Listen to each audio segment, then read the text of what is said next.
તો જય માતાજી બધા મિત્રોને। તો ગાઈઝ ગુડ મોર્નિંગ, કેમ છો બધા? તમે બધા મજામાં જશો? તો ગાઈઝ આજનું વાતાવરણ ખૂબ જ સારું હતું। તો ગાઈઝ નાહી ધોઈને અમારે જવાનું હતું બહાર। ગાઈઝ એક ભાઈને આપણે મૂકવા જવાનું હતું સ્કૂલમાં, કેમ કે એને એક્ઝામ ચાલી રહી છે રિપીટરની બોર્ડની, એટલા માટે આપણે જઈ રહ્યા છીએ આધુનિક રસ્તા સાથે। અને ગાઈઝ બાદમાં આપણે ખાઈ લીધો બરફ ગોળો અને બાઇકને પીવડાવી દીધું પેટ્રોલ। તો ગાઈઝ બાદમાં અમે આવી ગયા હતા હોસ્ટેલમાં, અને હોસ્ટેલમાં બહુ જ સારી ફિલિંગ જોડાયેલી છે અમારી, કારણ કે અમે હોસ્ટેલમાં રહેતા।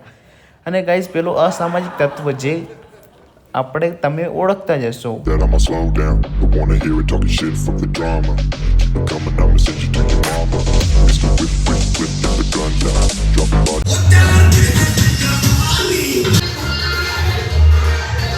કરીને પછી અમે જતા રહ્યા ઘરે। તો ગાઈઝ જ્યારે હું આવું ત્યારે લિફ્ટ તો બંધ જ હોય છે। તો ગાઈઝ મળીએ નવા વ્લોગમાં। Thank you for watching, bye bye. અને તમે તમારા ગુજરાતી ભાઈને ચેનલમાં સબસ્ક્રાઈબ અને સપોર્ટ નહીં દેખાડો તો જલ્દી ચેનલને સબસ્ક્રાઈબ ઠોકી દો, અને મળે છીએ નવા વ્લોગમાં। Thank you for watching, bye bye, Tata.